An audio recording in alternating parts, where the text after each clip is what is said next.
University Technology Mara. And on the opposition, we have Joshua George Barugis from Warwick University, Umay Mashta from the International Islamic University Malaysia, and Nika Piloteo, alumnus of the Ateneo de Manila University. Let's give them another round of applause before we start the debate. All right, and with that being said, we're going to start. For everyone, just to remind everyone, the topic of the debate is that the media should be banned from referencing gender, race, and religion in news reports and story. For your information, this is a three-on-three debate. Each speaker will be given 6 minutes to speak, and they will be able to receive points of information from their opposing teams in the middle of that speech. Now, before we start, I'd like to first introduce our first speaker for today's debate, the Prime Minister. His name is Mr. Harnavijit Singh. He is 20 years old. He is currently pursuing an undergraduate degree in law at the Taylor's University. And when asked something interesting about you that you'd like the audience to know, he said he was ranked as Malaysia's national overall best speaker, but the more accurate title is overall best eater, with multiple dishes of food late defeated before him. Ladies and gentlemen, I would like to invite the Honorable Prime Minister to open the debate. Here, here.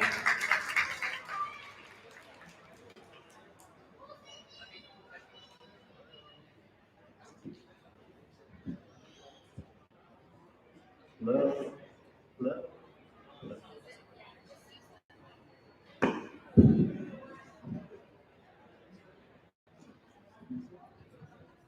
Hello?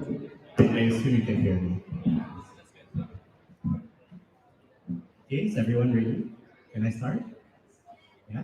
Cool.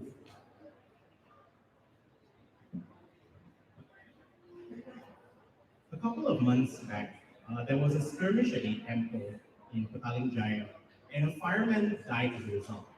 What would have been a normal killed in action statistic spiraled into a potential flashpoint for racial conflict.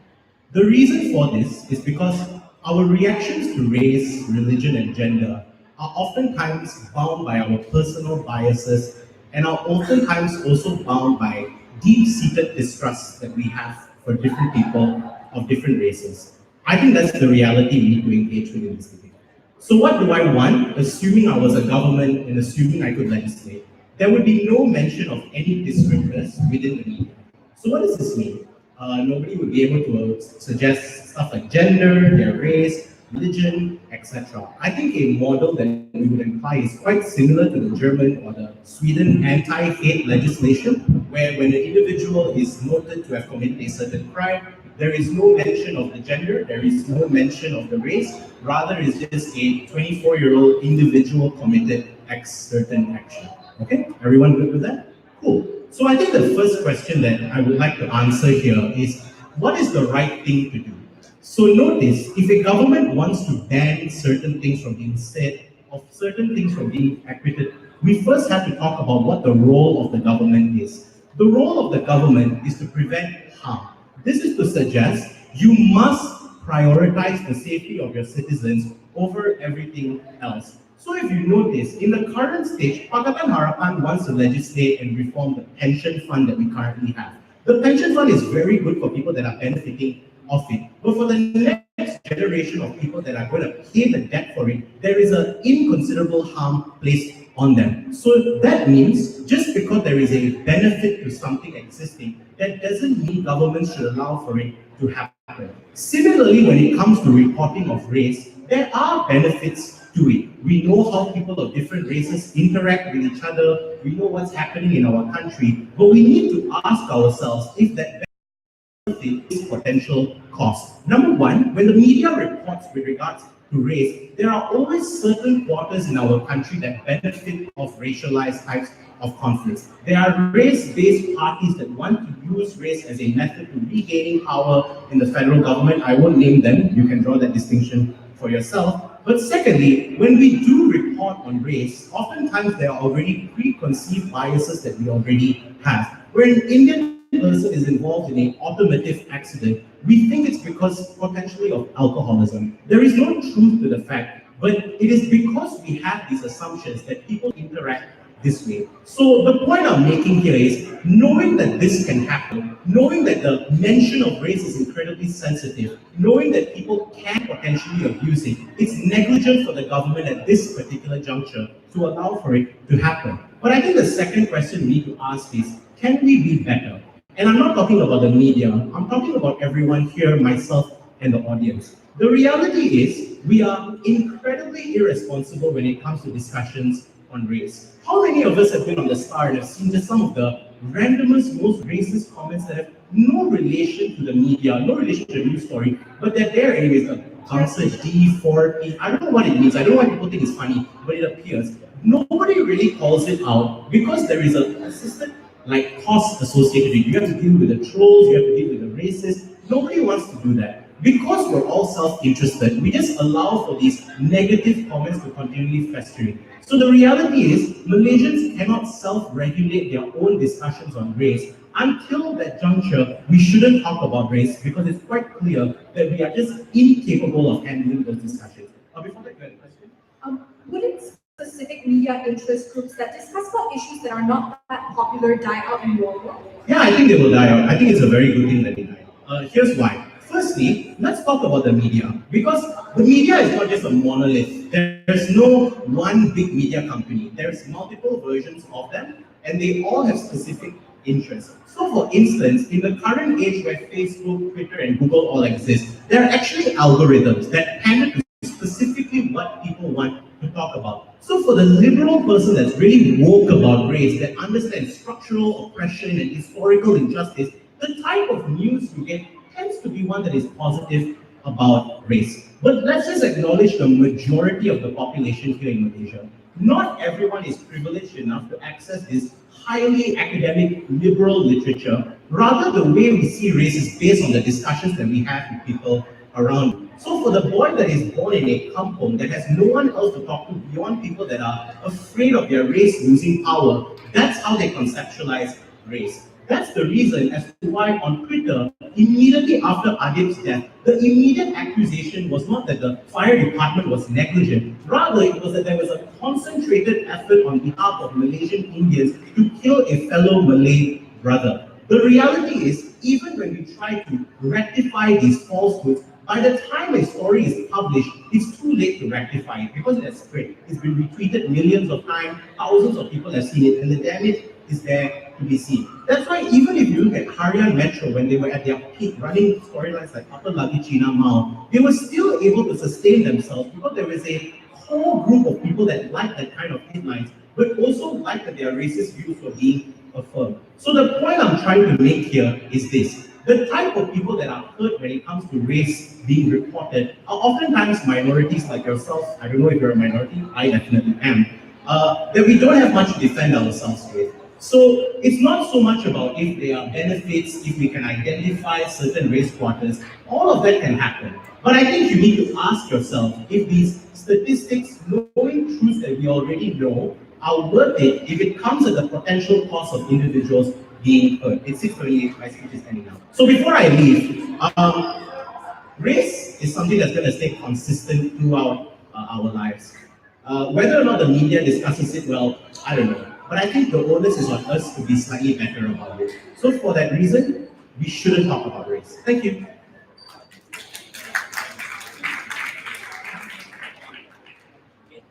Thank you very much, Naveen, for that speech. I'd like to say a few things about our next speaker. His name is Joshua George Harvey. He is 19 years old, and he's currently pursuing philosophy, politics, and economics at the University of Warwick, all the way in the United Kingdom. And when we asked him something interesting about you that you'd like the audience to know, he said, I heard that the yield curve is inverting. So if anyone is willing to give me a job or an internship, that would be really good for my parents. With that being said, I would like to invite the leader of opposition. Here.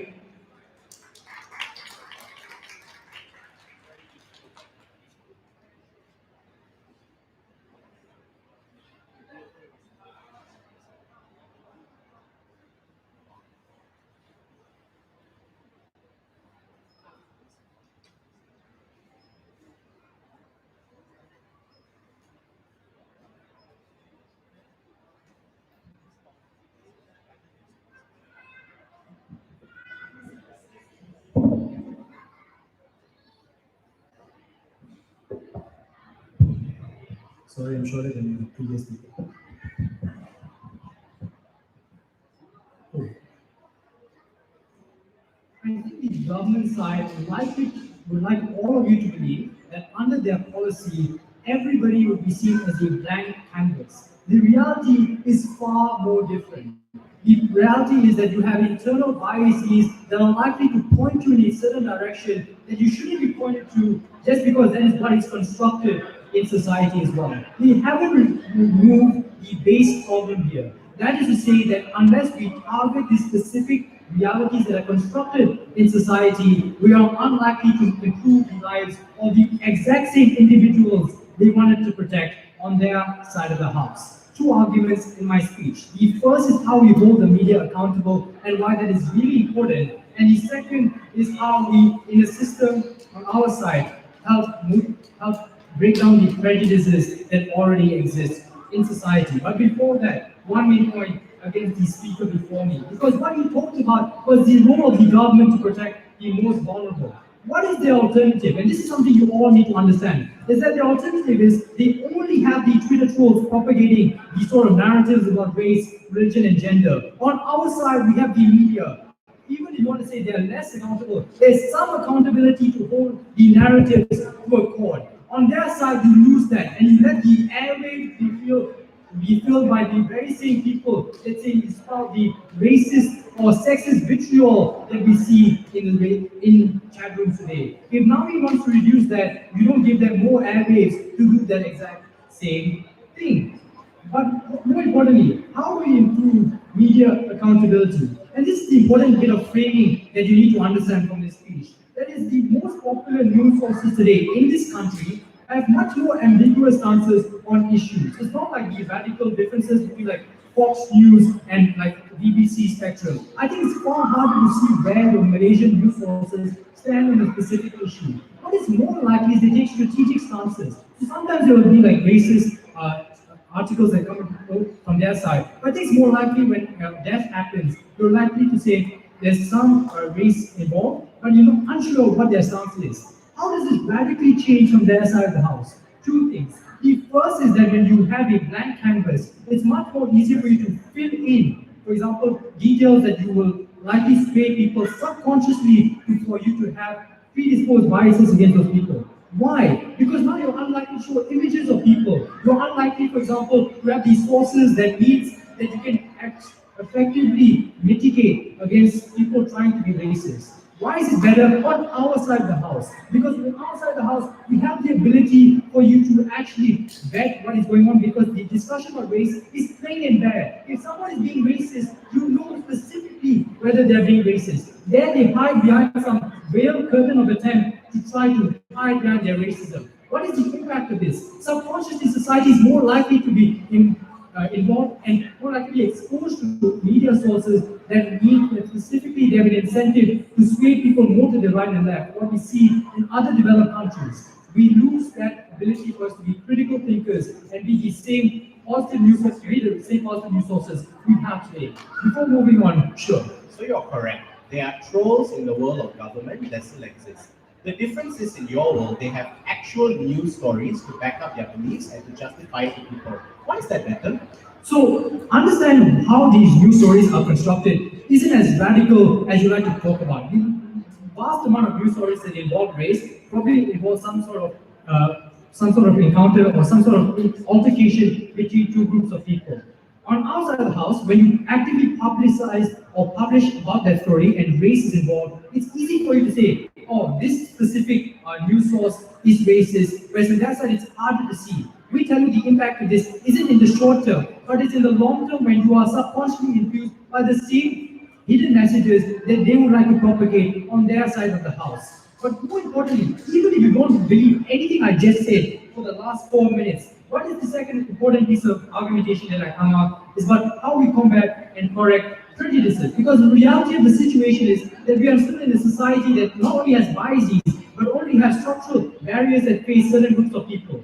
Why do we need to talk about this in the media? If a certain group of people face a systemic oppression, like they're more likely to suffer poverty, they're more likely to be the victim of drug abuse cases. This is case that can't just be talked about in Parliament, but needs to be part of the wider social discussion. Why? Because for you to get the change to translate into parliamentary laws or the discussion for Parliament, people need to be galvanized by this situation. Why does this not happen? Because when it talks about poverty rates, it's 30% of Malaysians are poor. But doesn't acknowledge the fact that, for example, 60% of that 30% are Indians. And that is a harm that only affects a certain minority or group of people. Now he wants to play the minority card, I'll play it too. If it's the group of people that you want to defend, it shouldn't be masked by the fact that there are other groups of people that have a better quality of life, but you don't see their differences. We see their differences when the Star reported that quotas exist in education that systemically harm people of a different race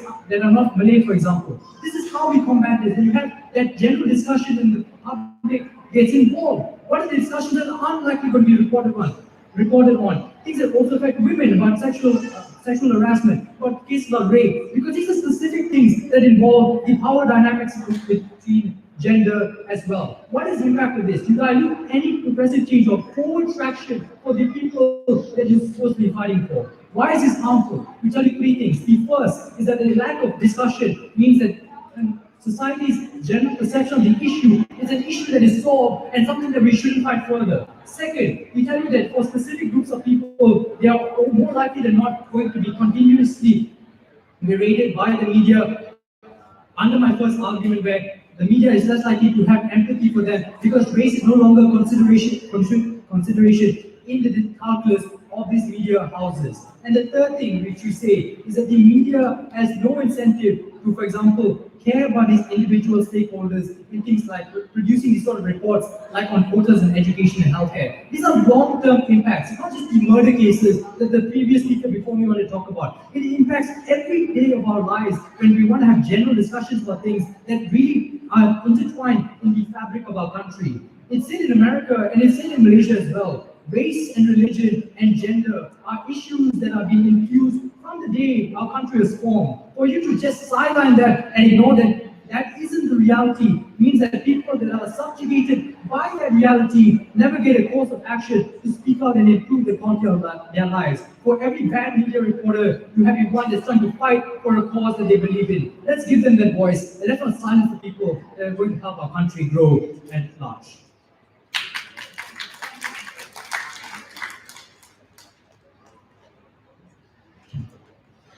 Thank you very much, Joshua, for that speech. Now, responding to the leader of opposition, we have Ms. Sarah Mohammed Shafiq.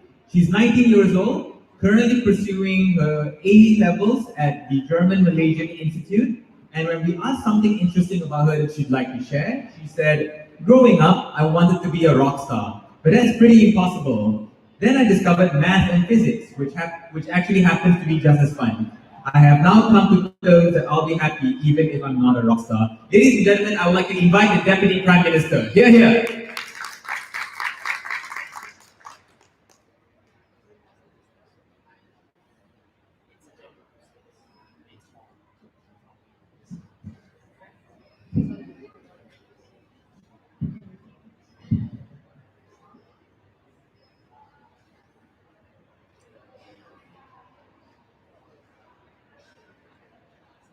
It is really unfortunate that we just cannot choose a lot of things in life. I cannot choose my race, I cannot choose the gender in which I am born, I cannot choose what religion I am. These are intrinsic parts of identity which I just cannot choose. But to the extent at which you quantify that these are identities that suddenly lead to individuals committing a certain crime or doing something, like I don't think that link necessarily exists. And that is what doesn't exist on side of opposition. We think the world is already divisive enough, but it is time that we stop looking past our differences and looking at all our problems as a cohesive whole. Malaysia Baru was supposed to be one where we believe in the race of Malaysia and not of the race of the Malays, Chinese or Indians. It is time that we go beyond that and we treat individuals as they are and not as a representative of what their race is. In my speech, I'm going to talk to you about two things. The first, as to how news affects people, and second, why it's extremely pernicious for you to punish individuals or punish communities upon the acts of individuals in which they never had any consent to or they never had any ability to choose from. But before that, a couple of responses. The first thing that opposition wanted to tell you was that just guys, discussions are better. We think discussions are not that great on their side of the house. Have you seen? I just started. The first thing to say is these discussions are oftentimes skewed because at the point in which most of your news outlets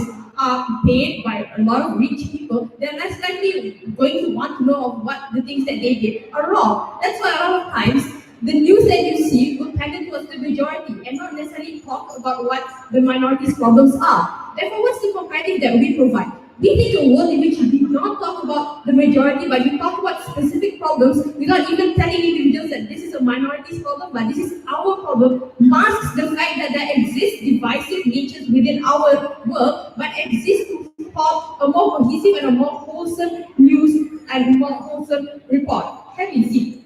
But secondly, we think that these biases that we naturally have within Singapore are a product of years and years of news outlets telling us that the Chinese act a certain way, the Malays act a certain way. Therefore, how do we solve this? Maybe you and I will not be away from these biases, but the kids that grow up after this policy will not have these biases anymore. Therefore, we think in the long run, at the very least, we have that ensured future. The comparative on that side of the house, have you seen? You depend on people talking. We don't know if this talking necessarily will bring about any form of change. But lastly, this lack of discussion within secondary school, I think it's just inherently bad for us to think that poverty or sexual abuse is necessarily an identity thing, that only women should champion it, only the minorities should talk about it. This is something that you need everyone to talk about it. Have you seen? But at the point in which you put certain labels for certain issues, the individuals and those who are in power that are turned off by these issues will less likely want to engage. We need to remove these labels, and we think news outlets are the ones who start these labels the most. So what did Nabi tell me, which was really important in this debate? He told us the first thing was that the states must prioritize the objective good, and the objective good is always to prioritize a more cohesive and a less divisive world. Have you seen? But furthermore, he told you how race is often politicized, how individuals within political parties naturally take race in how it is beneficial towards them getting voters, rather than how it is beneficial towards helping those individuals on the ground. But even more than that, he told you how stereotypes are made even stronger, and that the inability for individuals to self-regulate means that some news outlets are even able to keep on profiting out of the direct discrimination and direct wrong interpretation of certain groups. That there always is a market for that. If I move on to more positive matter, I'll take Joshua. So media on both sides have biases. When is it easier to call out an racist media? When they actively are racist, or when they hide behind their racism on their side of the house?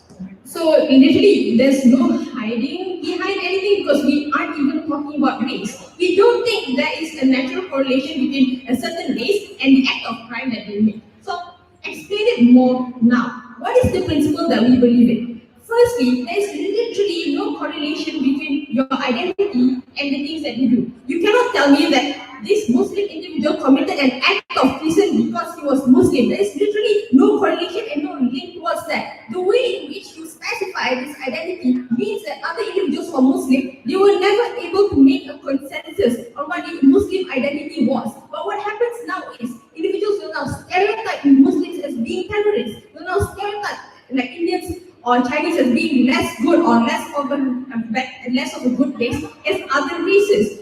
The very idea that individuals within that community had no ability to consent and no ability to come to a consensus on what that community necessarily brings about means that when you make one individual the staple and representative of what that community is, you directly go against the other individuals on the ground and you harm them even more. Because the stereotypes that individual made isn't only applied to them, but applied towards the whole community who never had a choice and who never had the ability to correct these wrongs. Therefore, the state must do something to go against that. The fact that individuals are naturally harmed because of things that they never do, we think this is a world that we don't like. Second argument, how news naturally affects people. Let's say, in the best case scenario, there is good news that a certain individual from community X does something good. Maybe opposition will tell us that, yeah, it brings about visuality. But let me tell you why it's actually bad for them when you talk about this. The first thing is, the way in which we will now view community X is that you will increase pressure upon them. You will tell them that maybe you are able to be great, then we should only put you up to the level which is equal towards other individuals. This is rare because oftentimes success stories of, let's say, individuals who were initially poor and now they become rich are very rare and come few in and between. What this means is when you put all poor people within that standard, you literally make it that much harder for those individuals within that background. But secondly, why even good news would harm these individuals is because it increases complacency. When you only have a valid reason that when you're from a certain community and you can still succeed, what this means is more likely the government or more likely other bodies are going to decrease affirmative action or decrease quotas towards these communities because they already told you, like, you already have someone that succeeded. So these are little acts of news outlets which will literally harm these individuals, and we cannot have that. In a world where it is fair, we need to view individuals as they are and not simply a part of the community that they were. So how does this naturally change the way people think? We think normalization happens within status quo. Even the bad stereotypes. Like literally, everyone knows the Florida man meme when they do something whack or when they do some weird ass crime. So what this means is, sorry for my language. So what this means is literally, people just like to normalize even the weirdest things or just like to normalize anything that they are able to normalize. So in conclusion, guys, it's time for us to stop. It's time for us to look past the things that we cannot change and actually look towards the things that we can. Thank you.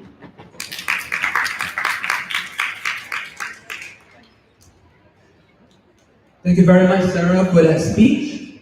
Now, the next person speaking, her name is Umay Marshta binti Muhammad Azhar. She is 20 years old, currently pursuing an undergrad in law at the International Islamic University, Malaysia. And when asked something interesting about you that you'd like the audience to know, she said, I'm very interested in public policy nowadays. With that being said, I'd like to invite the Deputy Leader of Opposition. You're here.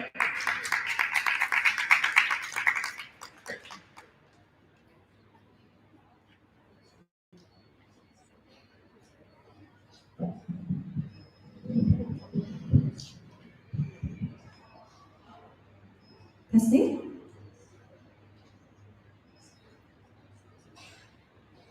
Ladies and gentlemen, the fundamental freedom of media has allowed for unpopular issues that targets minorities and women to come to light.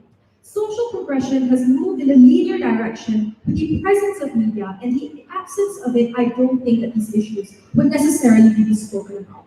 I have a few issues in my speech. The first is, will stereotypes actually exist in the absence of media? Will we really get to rectify and collectivize to fix these issues that they talk about, such as Islamophobia and also not engaging in minorities? Number two, how does this necessarily affect political discourse? And lastly, how do you keep media outlets accountable in status quo? So I have a few things to respond to. Firstly, I think that a lot of the arguments coming from the side of government is contingent upon the fact that if you remove the element of media, you will inevitably get rid of all these stereotypes that exist in status quo. I think that racism and Islamophobia is something that is systemic. It comes from things such as culture, religion, and communities that have been systematically not interacted with minorities for the longest period of time. And I think that at that point in time when you remove media, where facts can actually be able to be checked at that point in time, you allow for more inflammatory issues to happen, but the difference is that it won't come to light.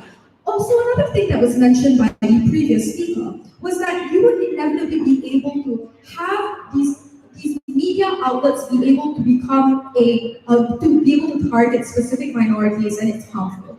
Firstly, that's contingent upon the fact that media institutions are a monopoly, which they are not. There are a lot of global networks such as CNN, Free Malaysia, Awani, that have multifarious ways of wanting to move forward with the kind of reporting that they have. And they have an incentive to check upon one another due to the fact they compete with one another in the kind of journalism that necessarily is the best for the public. Because I think that there are a lot of ways you can regulate media. For example, the laws and regulation by states on media, or the community guidelines that exist on social media. I think that also, if you notice, there is a current move towards social awareness and the kind of news that is reported to ensure that a lot of these institutions report responsibly, right? Because of the fact that individuals are just turned off with things that are clickbaity and sensationalized within status quo. I think that this comes in checks and balance, no thank you, on things like liberal media, NGOs, and also specific interest groups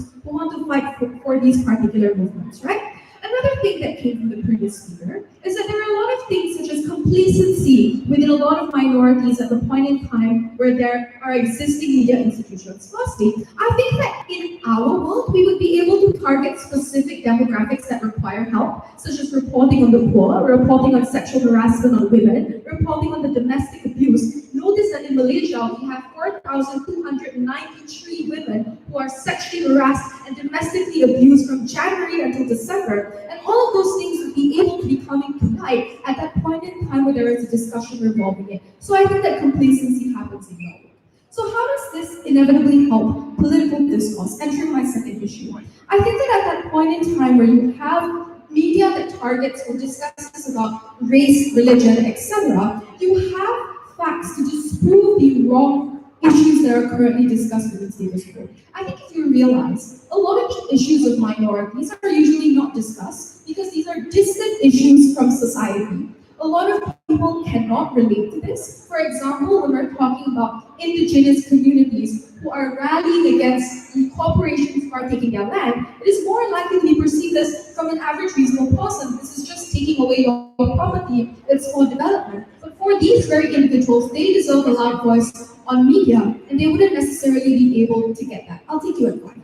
I think that it's necessarily important because a lot of issues, for example, Muslim extremism that happens in Malaysia with a lot of Muslim boys joining ISIS, or the sodomy that would exist towards like these sensitive issues that happen in Malaysia, I think that all of these things would be able to come to light at that point in time where you have media reporting on these specific issues. Thirdly, how do you then keep media outlets accountable? Other than competition, I think that a lot of the instances we would be able to target which media institutions are racist and which media institutions are not. So for example, if you're looking at America, when we're looking at Fox News, it is obviously that a lot of the statements coming from Fox News are inflammatory and are against the public morality that a lot of individuals necessarily talk about. But at the point in time where we can identify them, we can create a change. But before I move on, any presentation? Yes. The entire case of pop is that we will have facts that prove that racism is a thing. Given that media organizations are profit incentivized and they have to pander to majorities, why won't they just report the inverse of those facts to show what people want to see rather than the objective truth? Because of the global networks that exist, one main form of news that says that this is the correct form of interpretation isn't going to dominate the discussion necessarily. So if you have multiple media outlets, wanting to have an incentive to check one another, you will be able to find out what is the truth and individuals get to decide, right? But moving on to something more important, which is the fact that I think it's status quo. When you have and are able to identify media institutions that funnel in racist comments, etc., you'd be able to know who actually funds these, which political parties fund these particular media institutions, or who are they hiring in order to have these inflammatory statements within status quo? What are the kind of specific demographics of individuals that they target? And I think that the average reasonable person would either distance away from that particular discussion and realize that this isn't the best media for them, or individuals who already buy into Fox News, etc., are more likely to just stay there. I think that what's important in this debate are the people who are average and reasonable and decide that inflammatory racist statements aren't the way to go about for the progression of society. And if you continuously feel that the harm is going to exacerbate, you will lose out on that audience that becomes a political rallying point in the empowerment of those minorities that need us in status quo. All those reasons go inside opposition.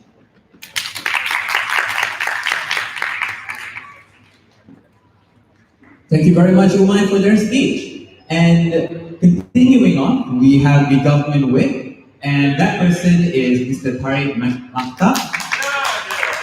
He is 33 years old, an alumnus of University of Technology Mara in law. And when asked something interesting about him that he'd like the audience to know, he said, "I'm currently learning Korean because one never stops learning." With that being said, I would like to invite the government whip. Yeah.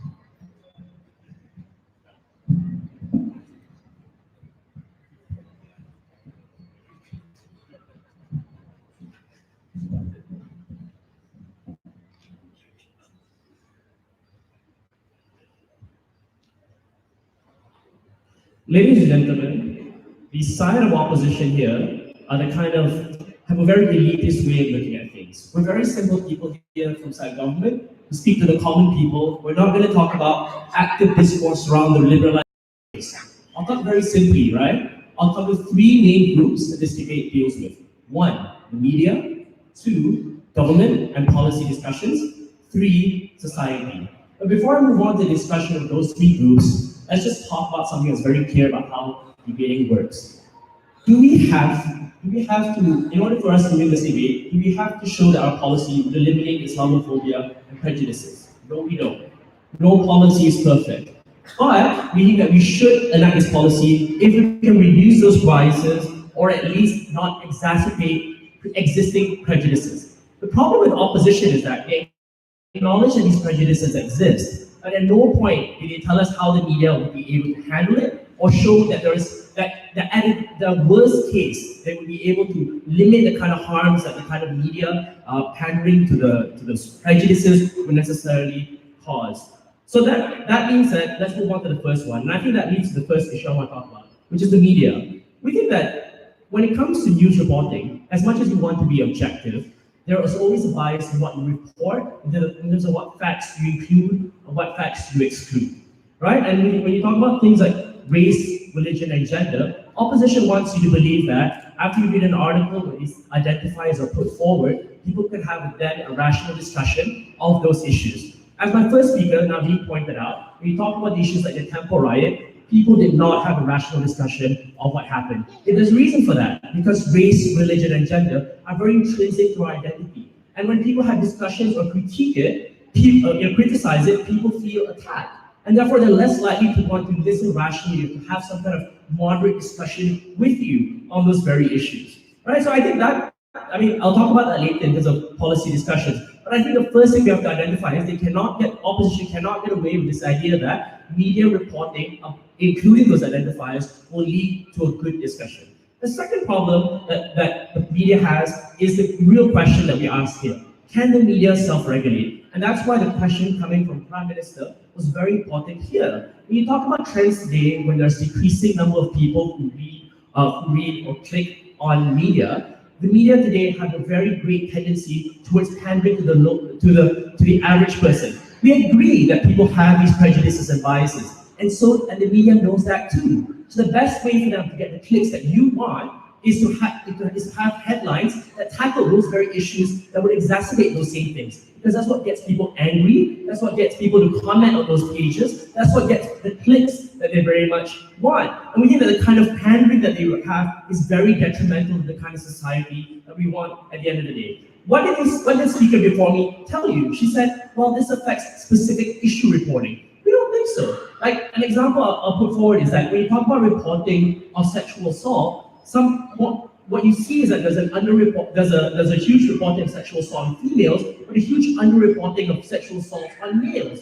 Now that leads to the problem where males feel ashamed of coming forward. Now we think that generally speaking, you can avoid that entirely by reporting the problem of sexual assault as a whole, and therefore make it, at least push for policies against sexual assault or sexual harassment, rather than making it a gender issue, making it more of a social or societal broad issue as a whole. So in terms of the first issue of whether the media will be better off, in terms of this, we say they will be better off because following the Swedish and German model, the kinds of reporting you would have would still put forward the same kind of information that you have, just with less identifiers that will lead to the biases they talk about. Second group that we want to talk about. There were two things there was one thing that my Prime Minister talked about firstly, the role of the government to protect society by minimizing or preventing harm. He brought you the German and Swedish model of not having identifiers in terms of reporting, but I want to extend that as well. When you talk about government preventing the media from reporting on things that could be harmful, that's why we have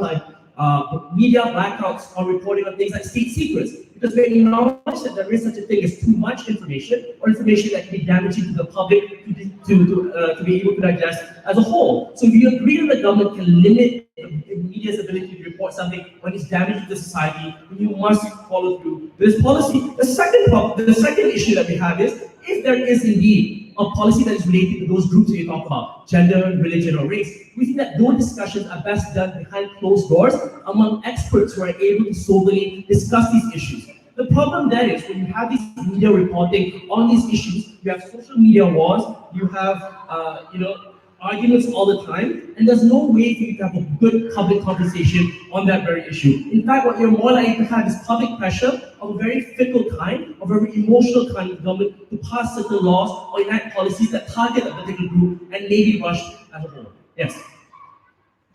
The question all of you need to ask is, on conversations of race, religion, gender, do you want your only source to be from your social media warriors or from newspapers that have a higher standard?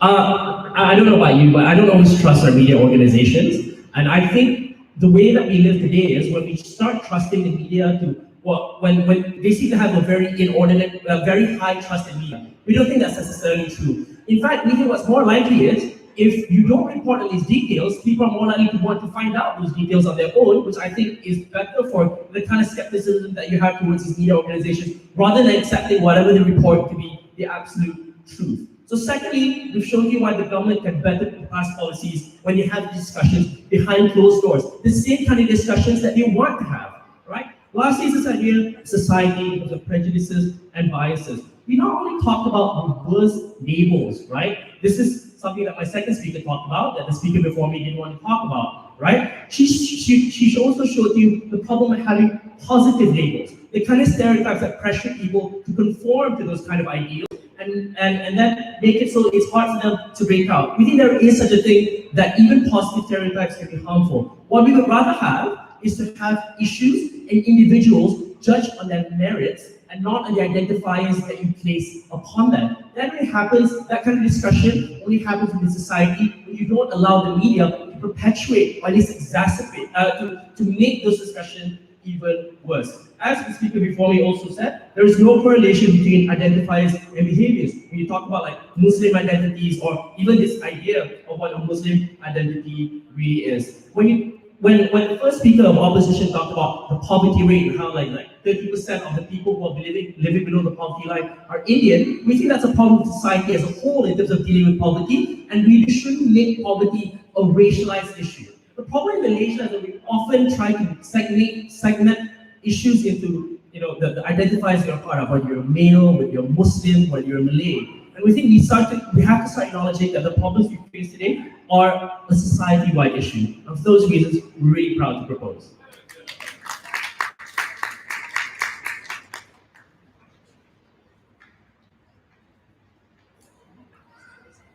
Thank you very much, Tariq, for that speech. And to end today's debate, there's a few things about the opposition whip.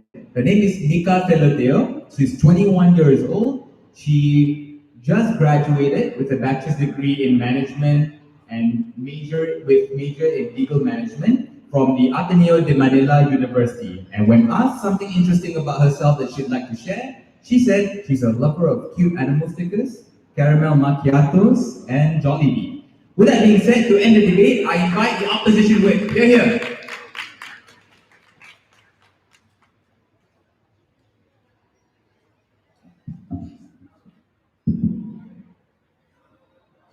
Back in the 90s and early 2000s, news narratives were controlled by three major companies: RTM, TV3, and TV7.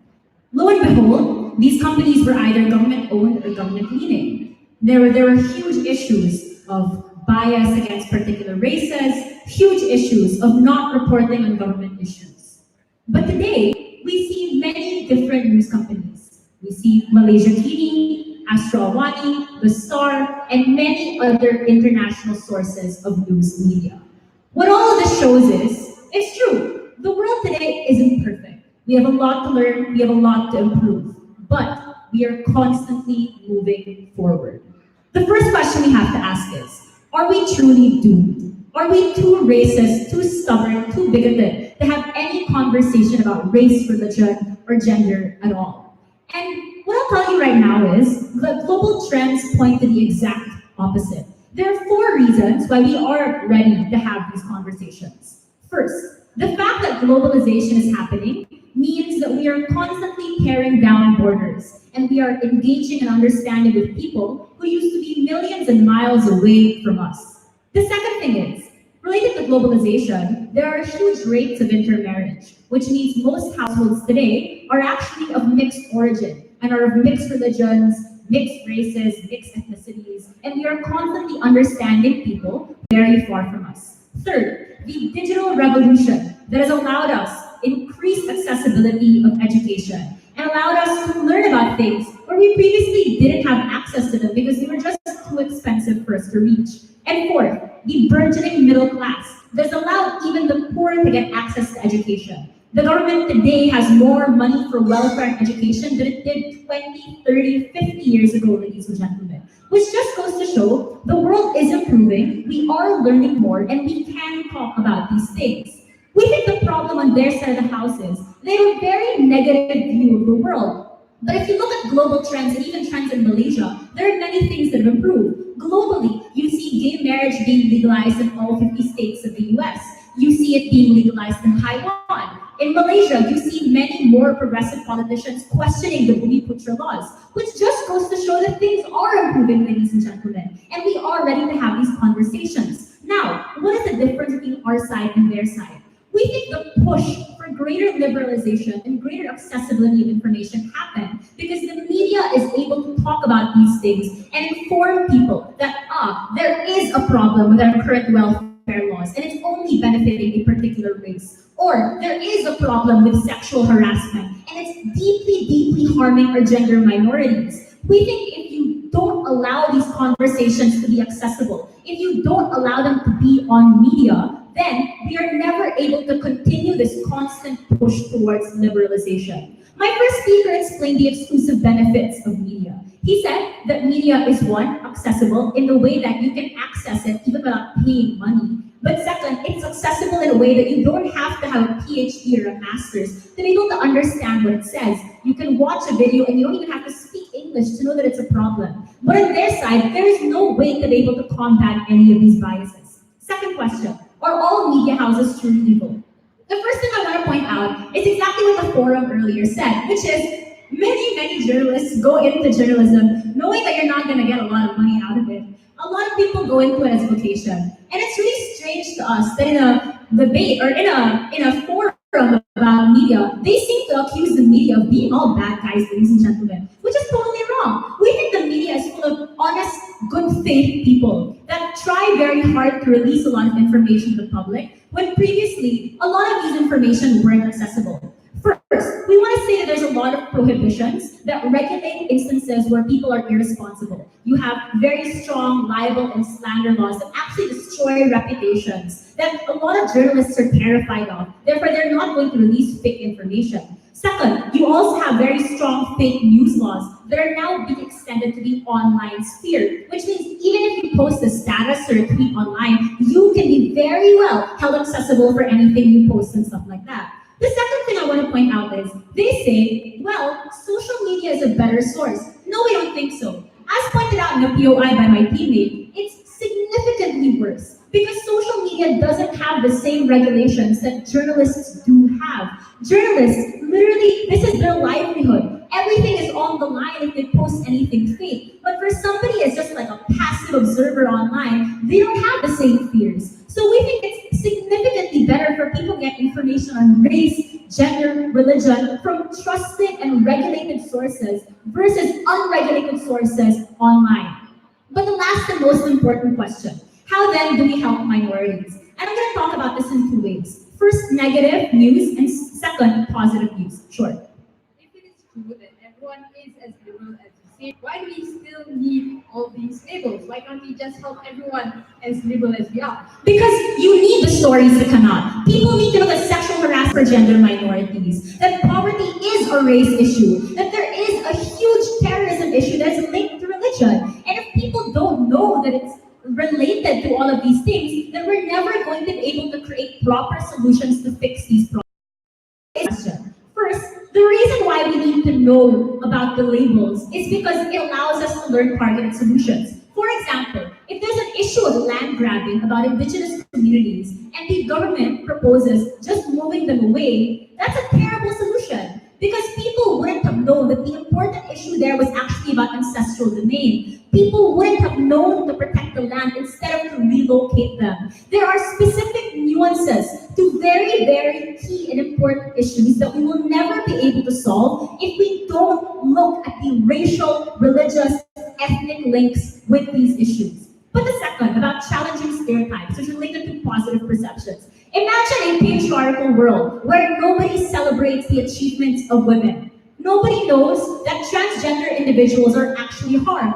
Nobody knows that there are individuals like, let's say, African Americans who graduate college and who get PhDs later on. The only way for us to positively challenge stereotypes is if we release stories of achievements about people who previously were invisible. We think in their world, all of the members of minorities will continue to stay in the shadows. It is only our side that allows them to be pushed forward. Thanks.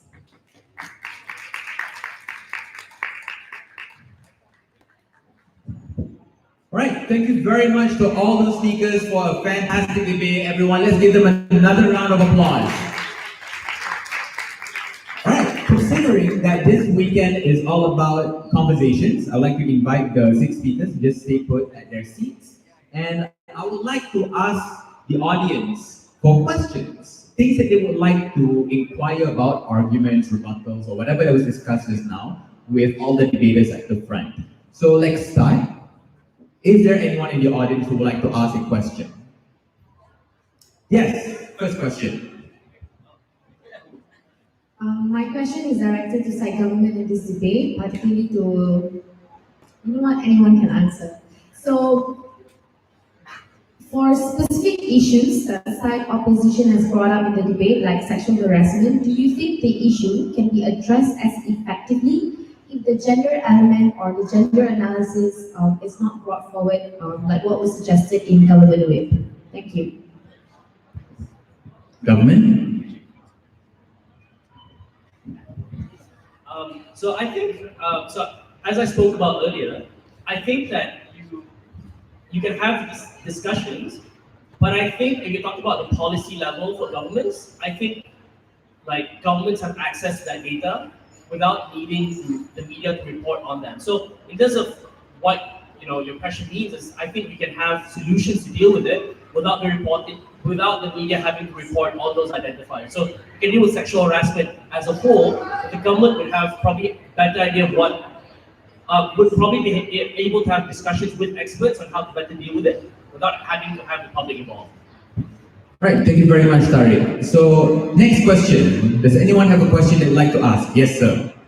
I have a question for the government side. If this is the beginning of a gender race, where does it end? Because tomorrow it would be the government would say we don't cover crime, we don't cover XYZ. So then you're limiting the role of press by just adding more and more factors to it. So eventually there will be no news because everything would get covered as having an impact on society. Thank you. Government? So I think it really just stops at age, or it just stops at the things in which you are able to identify yourself. So things that we cannot change. Probably won't show individuals' pictures, we won't tell them what their age is, we won't tell them what race they are, what religion they are. Because like these are innate things which are personal to you, and oftentimes it doesn't even affect what you're doing. So even if we say like there are extremist Muslims, we don't necessarily think that when you report about it being a Muslim thing, it does just Muslims. So we need to go beyond on how this individual acts and think about the whole community as well. But we think that often it just stops to things that you cannot change. The race that you have, the religion that you are in, your age, your appearance, those are things in which you should not report. But then the fact that an individual committed a crime against another individual and how that crime was committed, the procedures in which you bring that individual to court, those are things in which you would report as normal news. right, thank you very much, government team. Next question, if you have a question. Do you think government has a role in regulating what people can say or media can say? Since with I think exchange of idea like this debate is already enough to self-regulate what is right and wrong. So, you think it's necessary to have government as arbiter? Yeah. Do you think for both sides? Either side, maybe someone from opposition?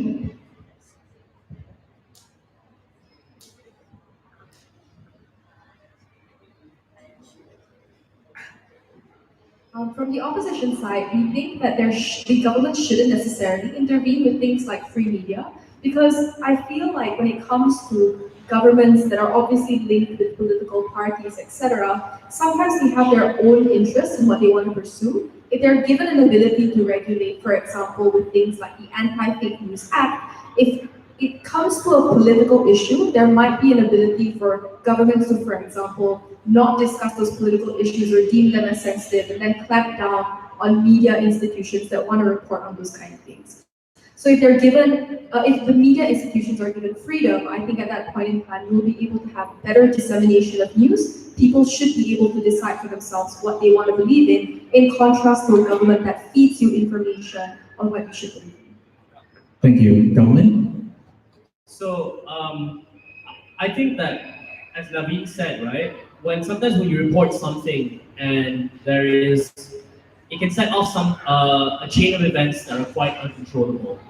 And I mean, I personally believe myself in free media, but I think there is a saying in Malay that is quite applicable. And I mean, paraphrase it in English. It's like canoes can be rowed backwards, but not words. Hello? All right, thank you very much, government team. We have a question here just now, right? Yeah, next time with you first. Look, so this is for all. Talking about media, and if you think about it, it's technically on a scale where different corporations are either biased in forms of conservatism or are they on the left wing, right? So companies like Fox News or Breitbart or conservative media outlets who most oftentimes speak out against racism, they speak against a lot of these things. So what are your check and balances? Because if you think about it, although regulation happens, however, still there are going to be outlets who are still going to clamp down on these minorities.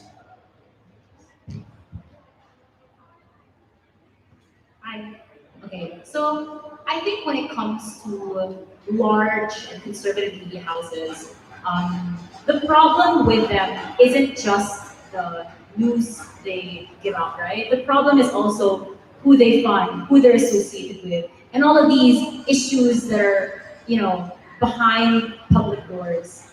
And in order to stop or to know that these things are happening, you need to know what their biases are. So if they are producing conservative or racist media, then you know that they are racist platforms. Therefore, it's easier to create solutions to stop the more subconscious problems that are actually more dangerous than the news they release. But if you're just stopping them from releasing news, then you lose the markers to know that they are truly dangerous in the more subconscious ways. So I think targeting one is the greater priority than stopping the news that they give out. Thank you very much, opposition. Next question.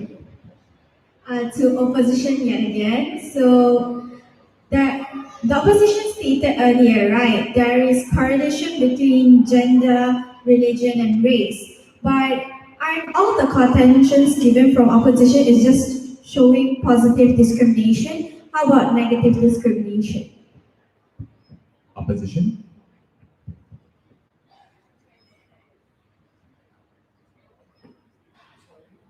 Sorry, could you clarify the question?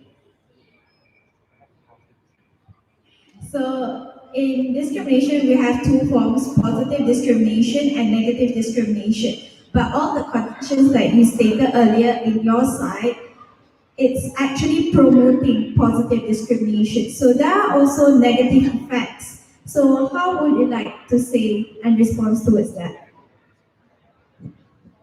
Yeah, so I think the stance that we took is that we're not denying that there are certain news organizations that will negatively discriminate against people.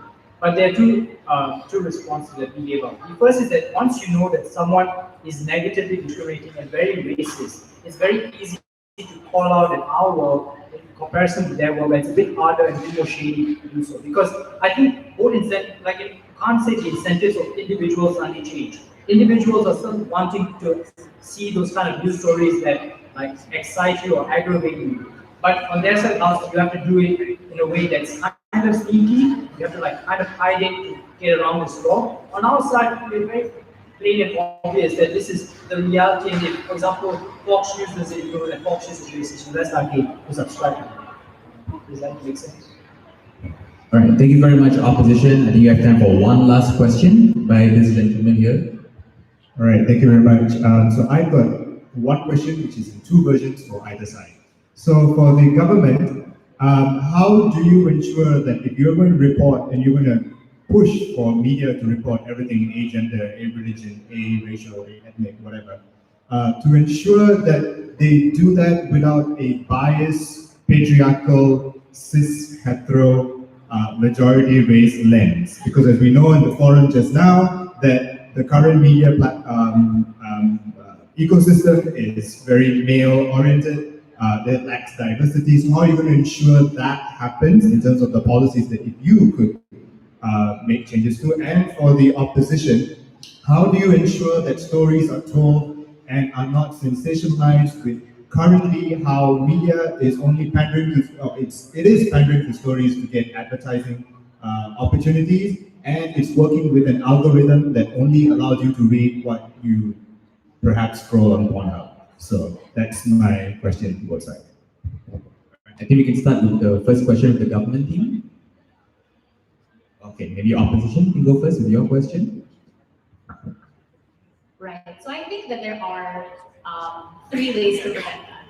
So first would be government regulation to prevent the worst forms of news twisting. So if it's obviously fake and outlandish claim, then there's government regulation to prevent those things. Second, I think media houses are constantly calling each other out. I think what was mentioned in the forum earlier was also that the journalist community is very small, the way that a lot of them know each other, they know what somebody's doing, they know what story this person's reporting on. And many of them are people who believe in good faith, in like journalism with integrity, which means there's a strong push to maintain the integrity of the profession. So they constantly call each other out to prevent any tainting of journalism. And the last I think a lot of the reasons why media houses tend to resort to, let's say, sensationalized media, create clickbaits, is because profit becomes a problem.